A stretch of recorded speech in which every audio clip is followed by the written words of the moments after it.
super cool. That is the coolest can of beer. Lasers are coming out of the can. Mind blowing. Pour up a couple little flights of beer and we'll hang out by the rail, whatever you guys want to do. We'll try some beers and then we'll... Rail sounds great. We're going to be turning 4 this March. So about 3.5 now, and I feel like right from the get, you guys are busy. right from the get, yeah, and it's just getting busier and busier. We've played around a lot with it because we've gotten to the point where we've grown enough operationally that we can feed other revenue channels like distribution, wholesale, whatever. And then we started packaging in cans. We don't have a huge investment group. We own the thing pretty much outright, so we can play all we want. We don't have to like satisfy sales goals. So powerful.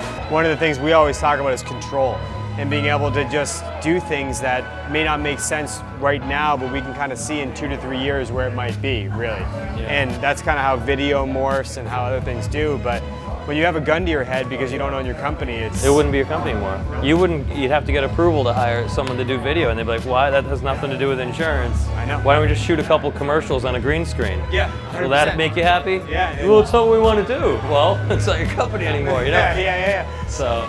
We wouldn't be able to do slow motion inside the doorway. No, you can't do fun stuff. You can't do slow-mo.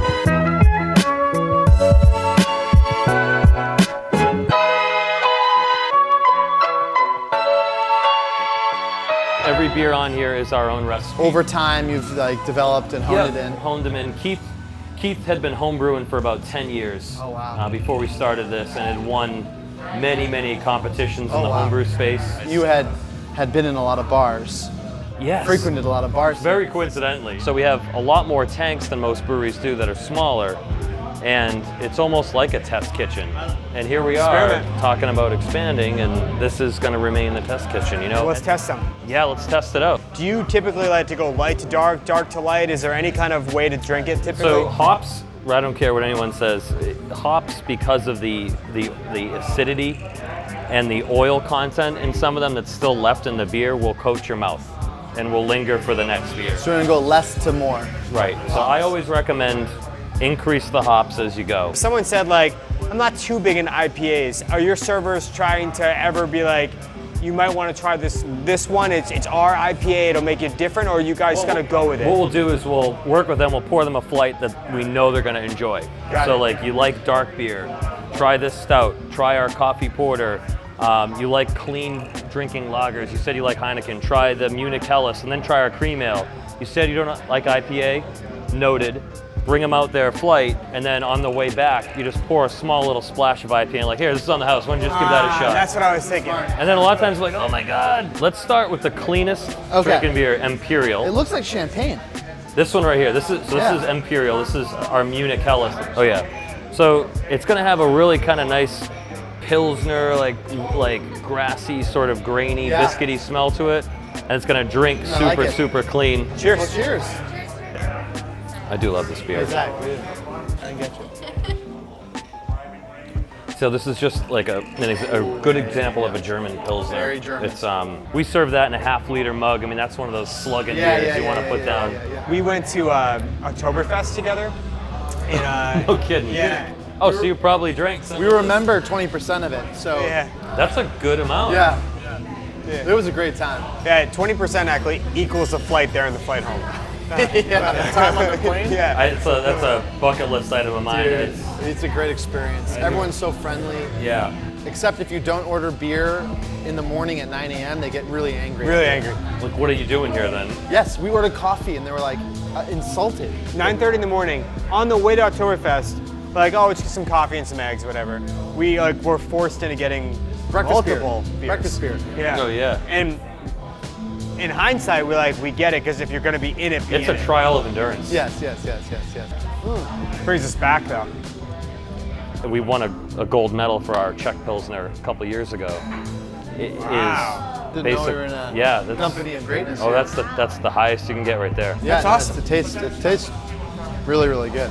You're very humble for waiting that long to bring that up. I think if I owned this shop, someone walked in and be like, hey, what is Medusa known for? I'd be like, I don't know if you saw. Well, when we first won it, like, people were coming in here like, we saw you guys on the front page of the Herald. You won that huge award, and it was cool because we won it for Czech Pilsner.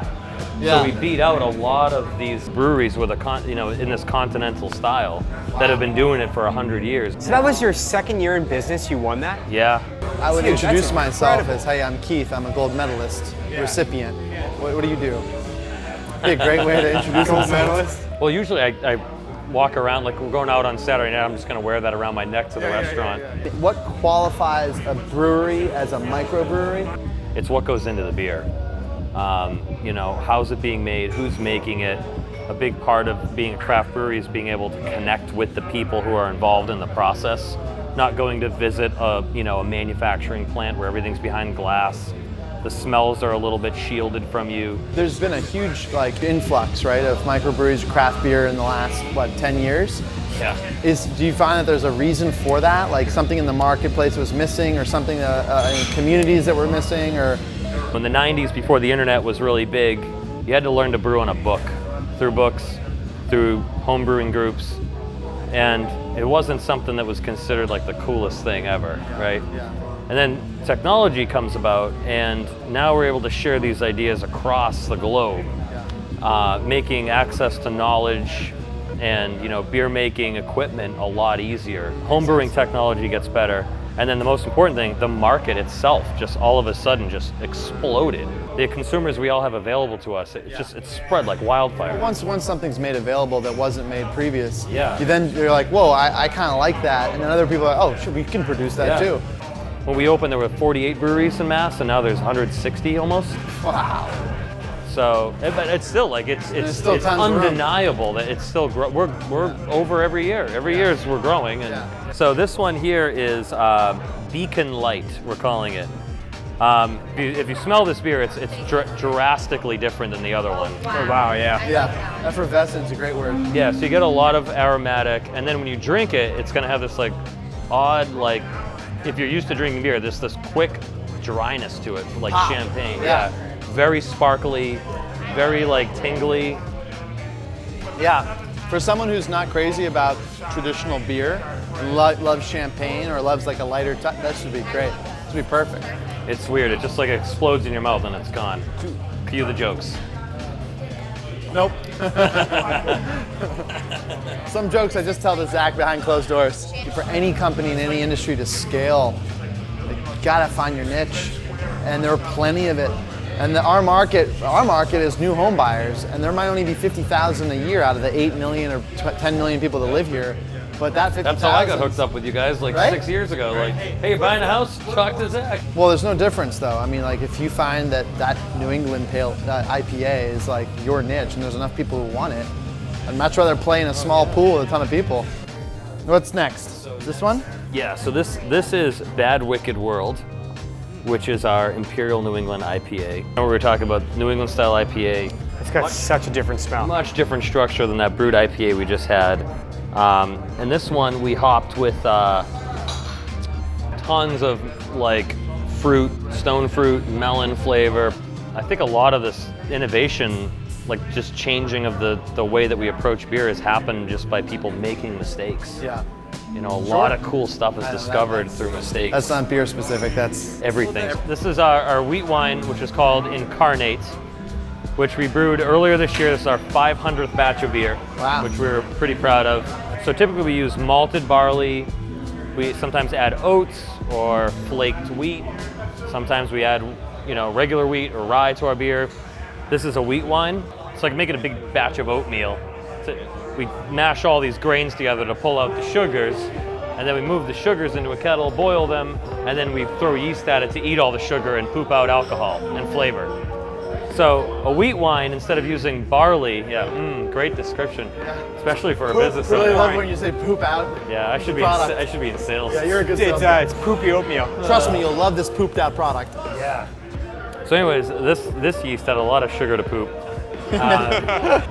So the first beer we had was a lot about the flavor of the grain. Yeah, sure. The Pilsner malt, and then the clean approach to lagering.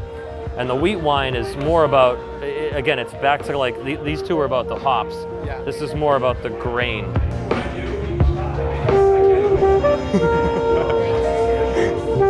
Ralph goes, can I cheers? Cheers. Cheers. Cheers.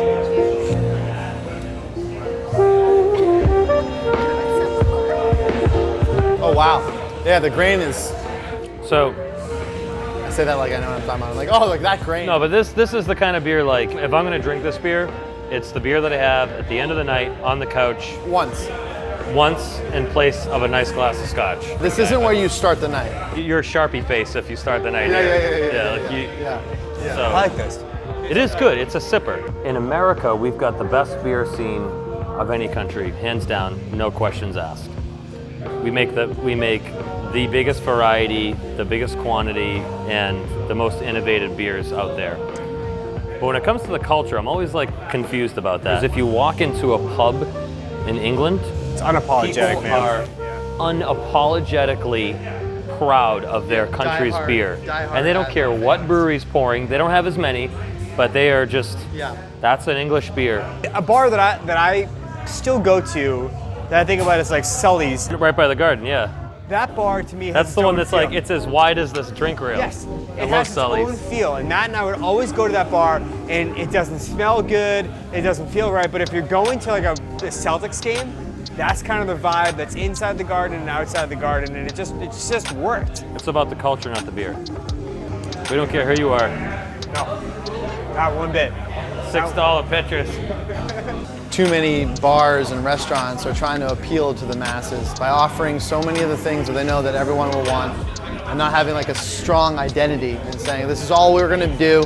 You might not like it, but this guy's gonna love it. So what do you guys do for identity? I don't think that there's a duo in our industry that is like us, but there's also not an agency in the country that does a weekly vlog at this caliber. I wouldn't think so, no. Well, one thing I've noticed that's interesting about you guys is that it seems like you're creating this like incredible tight-knit family of employees, and that your primary market is families. Like you're not selling insurance to giant businesses. Right. You're selling them to young people buying new homes for the first time, having to be faced with, oh shoot, we just bought a house with a pool, whoops. Or, we gotta, get insurance for our house, and you have this easily connectable kind of internal culture. Yeah. I don't know, every time I ever call you guys, and I call you guys a couple times a year, I know, it's and I our talk favorite to day. Brenda. It's our favorite. Brenda's amazing. We make the beer we want to drink. Well, we have to try the Summer Boy. All right, we'll try the Summer Boy. Try the Summer Boy. Try the Summer Boy.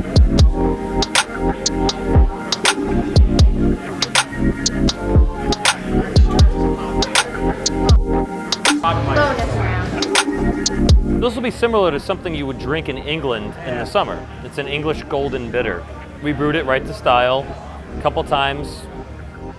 We're okay with it, and then we decided that it didn't have enough fruitiness to complement the yeast, because English yeast has a lot of fruitiness to it.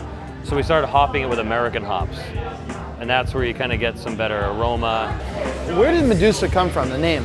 Medusa was this Gorgon sister, and they were all gorgeous, gorgeous, beautiful women, destined to be married to gods or whatever. And so she was cursed and made into, from basically the opposite end of the spectrum, the ugliest possible creature you could imagine. So ugly that when you put your set eyes upon her, you turn to stone. And so basically what that illustrates is a full spectrum. Dark and ugly to bright, beautiful. And that's what we do here at Medusa, is we cover the whole spectrum of beer. We do sour beer, we do like dark, like high alcohol beer. We do beautiful, bright, brute IPAs, effervescent. So we cover the whole spectrum. Just the vibe you guys are putting out here, it's cool. It just shines all the way through. I think the theme is consistent. Do you know what I mean? Like it's just there. You guys really did a lot of thought before you opened this.